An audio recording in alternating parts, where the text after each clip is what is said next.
Okay, this is part one of a video series I'm doing about Kurt Rosenwinkel's Star of Jupiter album. It's a really great album, and I think there hasn't been enough done on it, so I wanted to go in and figure out how the songs work and start a lesson series talking about that a little bit. So we're going to do mostly harmony in this. It's pretty advanced jazz harmony, so you should have a firm grasp on that before watching this. If you're watching it and some of the stuff is going over your head, shoot me an email at jackwaughmusic@gmail.com. We can go over it on a Skype lesson more in depth. This is also my interpretation of the stuff, or the material. I haven't actually confirmed this with the composer, but I think I've found some things that sort of extract the principles of how the theory is working from all the information in these songs. So hopefully you can utilize that in your own compositions after this series. Okay, so philosophically, why it worked. It's definitely got a heavy jazz influence. I mean, this is a jazz album for sure, but it's sort of presented in a pop-like context. So some of the songs will have like a disco beat. There's another song with a pop ballad kind of feel to it, or actually several songs like that. That's pretty cool. I think composing through current channels, current lenses, current genres will make your music really authentic, because they say art is reflective of everyday life. So when you compose through genres that are current, but you come from a more informed perspective of like a heavier style of music like jazz, there's a good chance it's going to come out pretty strong. Even bebop, that's what it was basically when it started. It was people taking the pop songs of that day and age and making them vehicles for improvisation and changing things here and there to make it fit what they were doing.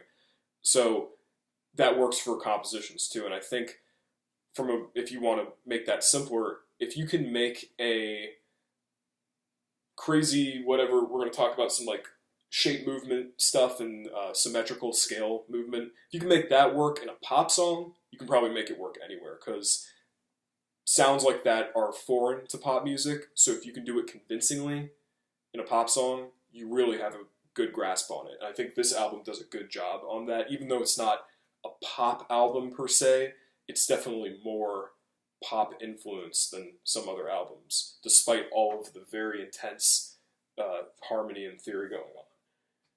The other thing that's cool about it, it sort of functions like a play or like a concept album. There's a theme, there's recapitulations of the theme, there's definitely an alien cosmic space travel story going on throughout. If you look at the artwork of the album, that even fits in with that.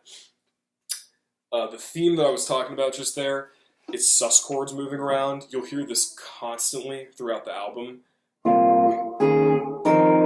C sus7, E flat sus7, F sus7. Obviously not always in that key. Sometimes it'll be messed around with a little. Sometimes it'll be like C sus7, D sus7, F sus7. But it's always basically that kind of sound. That theme comes back a lot, so remember that. The other thing is it's in the key of D flat major, which is cool. I've always thought of D flat major as kind of a spacey, really deep key, so I think it fits the theme well. Getting into some of the more interesting theoretical stuff, there's a lot of shape movement going on, sus chord movement, sus2 and sus4. A lot of the songs are built on taking a suspended chord shape and moving it around and messing with the bass notes. So that's a more, some of the simpler stuff going on here is involving sus chords. And you can find those obviously in the major scale, those are diatonic. Now going into diminished and augmented, we might use some of the same things of moving around shapes and triads that we find in the diminished and augmented scales and moving those around too. That comes basically from Slonimsky's Thesaurus of Melodic Patterns, where he kind of took the idea of dividing the octaves symmetrically. I'm not going to go too much into it here. Again, if I'm losing you with this, you can shoot me an email at jackwaughmusic@gmail.com and we can talk about it more in depth. But the idea being, it's like if you were going to take a pattern like on C or something, and you were going to carry it up and go like,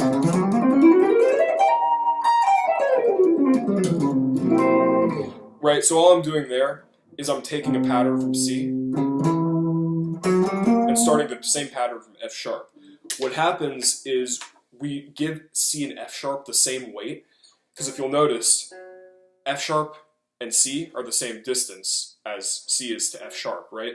So what happens is because the keys of C and F sharp carry the same weight now, we're basically saying it's no longer the key of C. It's like, that's like the zoomed in view. It's now the key of C and F sharp.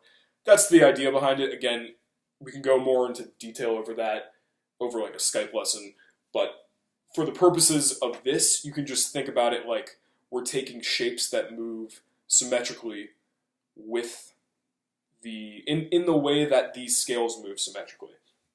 So like diminished, for example. C diminished, you can find a B major chord in the C diminished scale. So if we're going to take a B major chord and move it symmetrically, we're going to move it in minor thirds, just like we move a C diminished chord. And all those minor third movements, like D, it's still found in the C diminished scale. That triad is still there, but so those are naturally found within the scale. And because we're now, instead of moving a diminished sound, we're moving a major sound, well, there's that pop aspect we were talking about. It makes diminished symmetrical stuff sound accessible and sound more pop-like, because that's a more familiar way of hearing a chord like that. Okay, another thing that's done is flat 2, flat 3, and flat 6 major 7 chords. So that's like the turnaround to Ladybird, that jazz standard. So basically what you're doing is you're taking a major key and making it minor. And in C minor, we started on C major, now we're C minor. There's E flat, there's A flat, those are both found in C minor. And D flat, that's like a flat 2 major 7 going to a 1. You could think of that one kind of like a Phrygian sound against C minor, but there's a lot of ways to think about that. The most common way, I think, is just to think that it's a half-step movement from a major key. Like D flat 6-9 going to C 6-9. And the cool thing about this album is that it's all of that theoretical stuff we just talked about is balanced with very diatonic melodies, very diatonic chord movements, and I think that ties it all together, because you have to, in your compositions, you have to think, when do we just make it simple? When do we bring it back just to give listeners and yourself as well, when do you do it, when you bring it back to just make a very simple melody contrasted with more complex stuff. So this album does a lot of that, and we're going to go into it more when we start the next, or the first song, which is Gamma Band.